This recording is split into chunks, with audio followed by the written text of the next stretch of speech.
Yeah, sure thing. Yeah, hi, nice to meet you. My name's Philip. Can you just tell us, first of all, how this move came about and what sort of appealed to you to make the move to Wellington at this stage in your career? Uh, I messaged one of my friends to get in contact because I heard there was some interest in Wellington, so I messaged one of my friends who plays in Australia uh, to get in contact with them, and I had a chat with the coach, and well, the way he wants to play and what he wants to do with the team convinced me. Was there Bojidar Crieff? No, I spoke to Ewa Mabil. Yeah, okay. And obviously cricket's quite a big thing in New Zealand. The story behind your name. Can you sort of tell us a little bit about that? Are you yourself into cricket, or was it, someone in your family, your parents were? As a little boy, I grew up watching cricket. My dad used to play cricket when I was younger. He's just a massive cricket fan, so he ended up watching India a lot, I guess, and he named his son after an Indian cricket player. Yeah, that's classic. And so you've obviously played internationally for Canada, but it's been a while since your last game. Um, the World Cup's going to be in Canada next year. Do you still have aspirations to get back into the national team? Do you feel like this move can help you do that?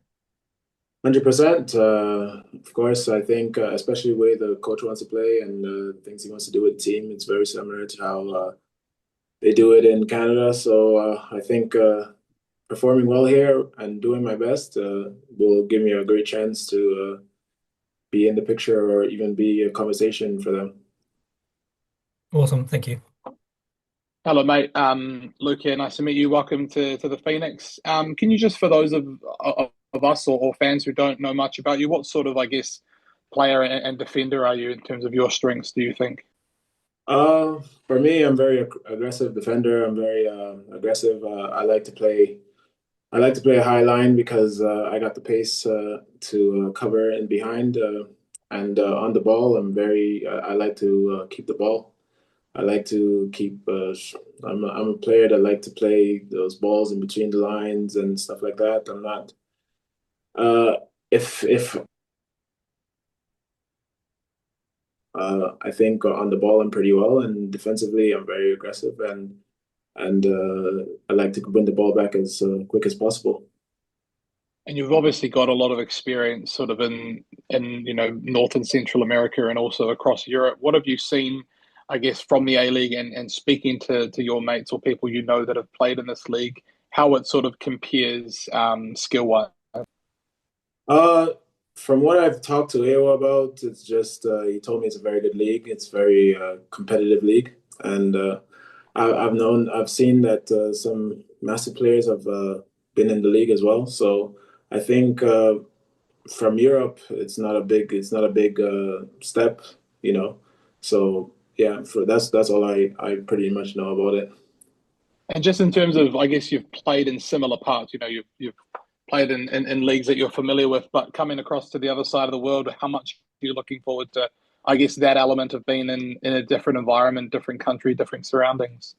For me, it's always a challenge for anyone to go any country, but especially going like so far away from family. Well, the first time I take a look at flights, I'm like, wow, that's pretty far, you know. But yeah, it's a challenge, but I like it. It's nothing that you can't get used to, especially being there for a couple of weeks. You get used to everything, so I'm just looking forward to being there with the team and trying to help them as best as I can. Thanks, mate. You're welcome. Barry Guy from RNZ Sport. Welcome for when you arrive. Uh, with your age, compared to a lot of the Phoenix quite young players, can we expect you to bring plenty of experience and advice both on and off the pitch? Yeah, of course. Like I spoke to the coach before everything started, and he told me the back line is a very young back line. He's looking for someone to help and be someone that's vocal, and that's exactly the person I am. I'm very vocal. If anybody needs help, if anybody needs anything from me, I'm there. I'm like the biggest team player ever. So, um, yeah, I have have more experience. I'm not someone who thinks that I know more than anyone else, but if I know something and I could help the younger lads with anything, I'm more than willing to do that. And yeah. Sorry to go on about cricket. The stadium that you play in is also an international cricket ground. You likely to get the chance, well, if you do get the chance to watch, or any chance that your dad can come all the way out here to watch some real cricket?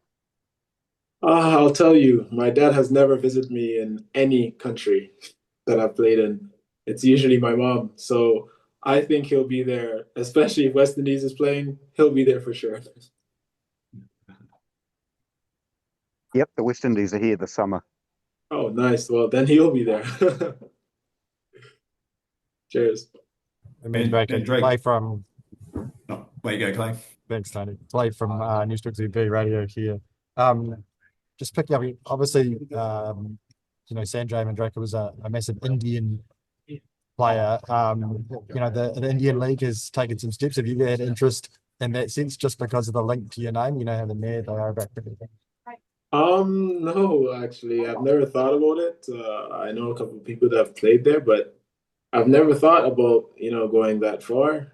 But no, no, I never thought about that aspect of it. I don't know too much about the Indian League, to be honest with you.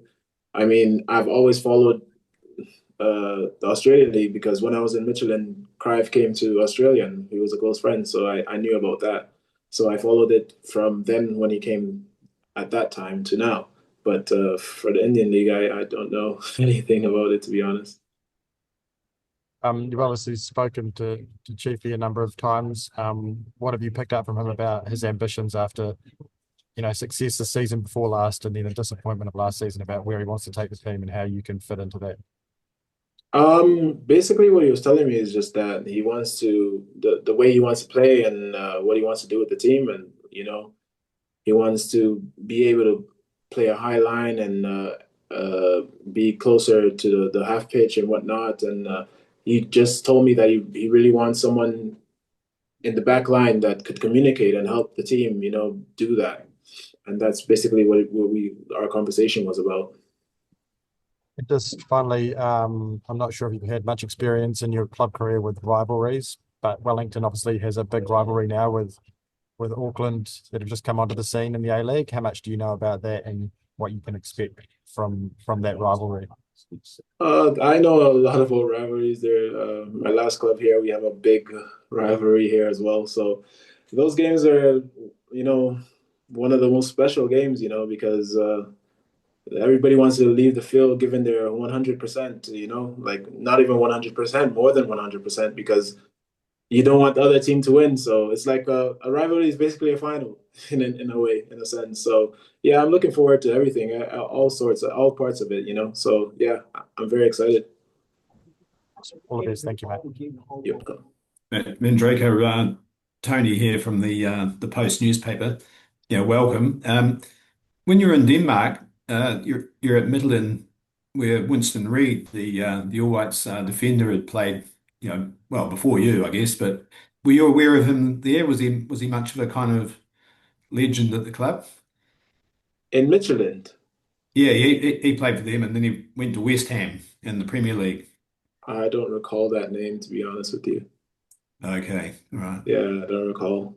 Was there any one thing that Chiefy said to you that sort of attracted you to this project? He wants to be a ball playing position team. So for me, that's something that's very important. Like of course I like to defend. That's my job. But when you get the ball and you possess the ball and you get the team tired and you attack goal and stuff like that. And when you lose the ball, you try to get it back as fast as possible. I think that's the type of football I'm very attracted to, and that's the type of football that he wants to play, and that's what attracted me the most. Would you describe yourself as a set piece threat too? In the opposition box, is that a strength? I've gotten a couple in my career, but I wouldn't say that I'm a really big threat. I mean, I could do it, of course, but I haven't scored. The numbers don't match. Right. Okay. Yeah. Sean, I just wondered if I could ask you a question about the recruitment, yeah, because this is obviously the fifth and final visa signing. Are you happy as a club that you've got the right mix to, balance your academy players and obviously your existing All Whites? Yeah, we're extremely pleased with the signing of Manjrekar. We think he complements what we need in a centre back to go with the existing centre backs we have at the club. Yeah, so we're absolutely thrilled to have him on board and look forward to welcoming him to Wellington and getting him working with the group. So overall, you're happy with your recruitment, from overseas players? Yeah, 100%. Izaz came in, he's only been here for a couple of weeks so far. We're pleased with the signs that he's showing. It's very early to be judging the visa players that are just coming in at the moment. They've come off long trips, only had a week or two with the team so far. So, but the physical nature and the touch that you see on the training pitch, we feel like there's a very good striker there as well, who once we get to the A-League season, will hopefully be firing goals in for us. And we still have a couple of bits of recruitment to do to round out the squad, and we're just taking our time now. Obviously, we don't have visa spots for those, but we're just taking time now to sort of really figure out not figure out, but get the right people in to complement what we have.